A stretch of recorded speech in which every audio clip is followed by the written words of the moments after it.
دوستای عزیزم سلام. یه ولاگ کوتاه براتون آماده کردم از سفر آخر هفته‌ای 2 روزم به کشور هلند و شهر آمستردام. اول از همه باید اینو بگم که من می‌خواستم این ویدیو رو به صورت شورت براتون بگیرم، یعنی ویدیوهای کوتاه. برای همین همه ویدیوها رو عمودی گرفتم، ولی بعد دیدم تایم ویدیو رفت بالا و مجبور شدم اونو به صورت ویدیوی بلند در بیارم. برای همین از اینکه ویدیوها عمودی ازتون عذرخواهی می‌کنم. بی معطلی بریم سراغ ماجراجویی‌های سفرمون. اول از همه بهتون بگم که اگر با ماشین به شهر آمستردام میایین، حتما بدونید که پارکینگاش خیلی گرونه و به فکر جای پارک از قبل از مسافرتتون باشید. من برای این کار ماشین رو گذاشتم توی پارکینگ هتل. 37 یورو بابتش پرداخت کردم و تو روزی که می‌خواستم از هتل بیام بیرون دیگه دست بهش نزدم. اینم بگم که من هتلمو بیرون از شهر گرفتم، چون هم کیفیت هتل‌های بیرون شهر بالاتر از کیفیت داخل شهره و همین که این هتل دقیقاً چند قدمی ایستگاه مترو قرار داشت که منو توی 10 دقیقه راحت و بی دردسر میرسون به مرکز شهر بدون اینکه توی ترافیک بمونم یا بخوام هزینه پارکینگ‌های گرون مرکز شهر رو پرداخت کنم.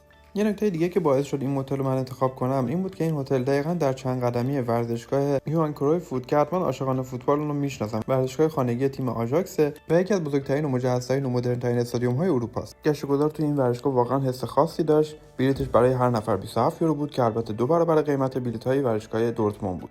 بعد از اینکه اتاقمون رو تحویل گرفتیم و یه استراحت کوتاه کردیم، خودمون رو با مترو رسوندیم به مرکز شهر. برای این کار برای هر نفرمون یه بلیط 48 ساعته گرفتم که قیمتش برای هر نفر 16 یورو بود و به من این امکانو میداد تا تو این 48 ساعت هر چقدر که دلم میخواد نامحدود سوار اتوبوس و مترو و اتوبوس‌های دریایی بشم. گشت‌وگذار توی این خیابونا یکی از بهترین تجربه‌های من بود. مردمی که به شدت شاد و سرخوش بودن و میزدن و میرقصیدن، مغازه‌هایی که بدون محدودیت هر چی که دلشون می‌خواست و می‌فروختن، قیمت‌هایی که البته یکم گرونتر از آلمان بود و دخترایی که پشت ویترین یه سری مغازه‌ها وایساده بودن تا هر کسی رو به هر فانتزی جنسی راضی نگه دارن. البته طبیعیه که از اونها نتونستم براتون فیلم بگیرم.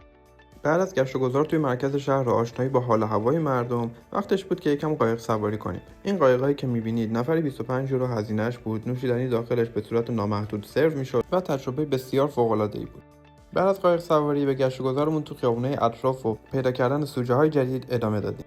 و البته چون هوا گرم بود تصمیم گرفتیم اولش رو تا بستنی بگیریم تا یکم خنک‌تر بشیم. بعدش هم با کمتر از 5 دقیقه پیاده روی رسیدیم به میدون دام، اصلی ترین و معروف ترین میدون شهر آمستردام و این بنای یاد بود که یاد کشته شدگان جنگ جهانی دوم رو زنده نگه می‌داره و بیانگر اسارت و رنجی که مردم هلند در زمان اشغال توسط آلمان نازی کشیدن. اینم کاخ سلطنتی هلند که تاریخچه بسیار جالبی داره، از اینکه یه روزی کاخ برادر ناپل اون بوده و امروزه هم جایی برای برگزاری رویدادهای بزرگ ملی هستش. بعدش هم یه نهار کوچولو خوردیم و رفتیم برای ادامه گشت و گذار.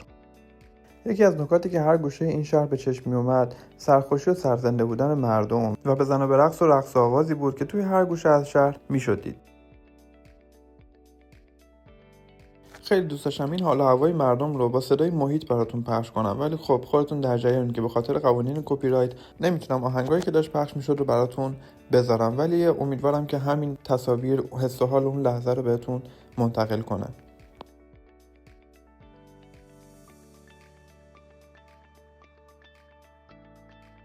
بعد از کلی گشت و گذار توی مرکز شهر تصمیم گرفتیم با مترو بریم به سنترال استاسیون. اونجا شنیده بودم که کلی فضای خوشگل هست که هم میتونیم عکس بگیریم و هم میتونیم از منظره لذت ببریم. وقتی که رسیدیم 2 تا نوشیدنی گرفتیم و اومدیم نشستیم روی این سنگا، جایی که هم میشد دریا رو تماشا کرد و هم میشد از منظره و مرغای دریایی و کشتیایی که در حال رفت و آمد هستن حسابی لذت برد.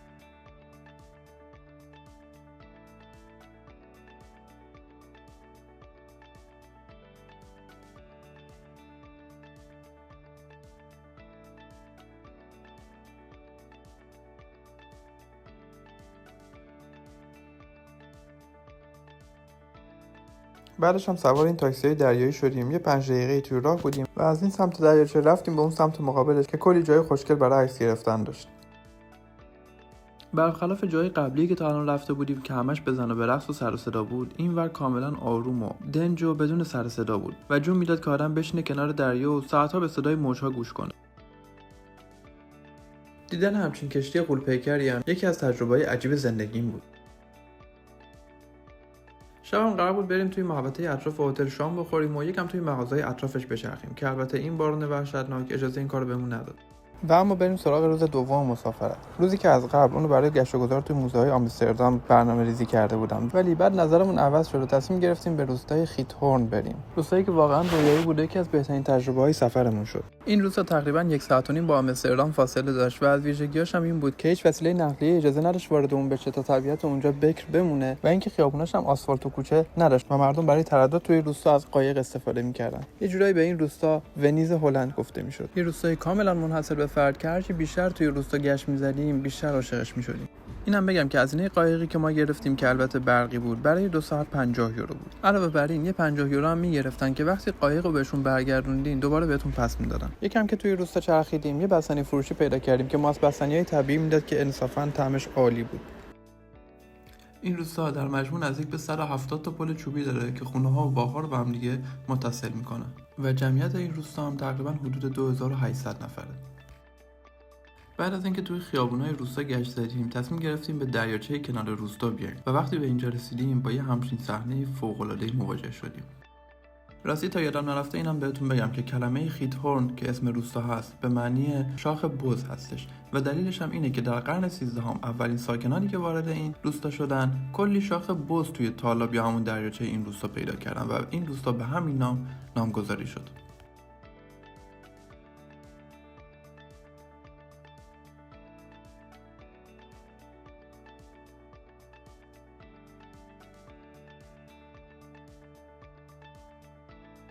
بعد از یکم گشت زدن توی دریاچه کنار روستا تصمیم گرفتیم دوباره به خود روستا برگردیم و جاهایی از روستا رو که ندیده بودیم ببینیم و بعدش هم کم کم بریم قایق رو تحویل بدیم و یه جایی رو پیدا کنیم برای خوردن ناهار. و در انتها هم میخوام یه چند تا فکت از این روستا بگم. به عنوان مثال این روستا حدود 7 کیلومتر کانال‌های آبی داره. یا اینکه در گذشته وقتی پستچی می‌خواسته نامه‌ای رو به ساکنین این روستا برسونه خبری از دوچرخه و موتور و ماشین نبود بلکه باید با قایق این کارو می‌کرد.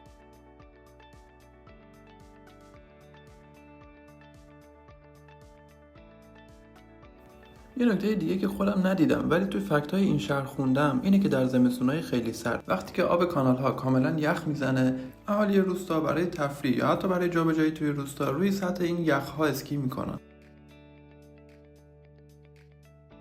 در مجموع این روستا پر از فکت‌های عجیب، گونه‌های جانوری زیبا و یه طبیعت بکر و دست نخورده و آرامشی بود که تو کمتر جایی از دنیا میشه پیداش کرد.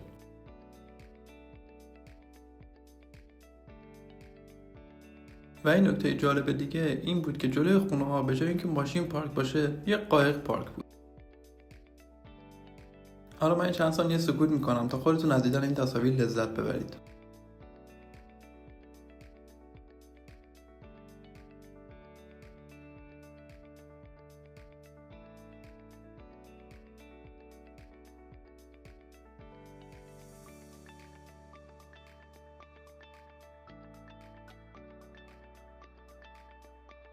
و در انتها هم این روز و این تجربه هیجان انگیز به پایان رسید و وقت برگشتن به خونه بود.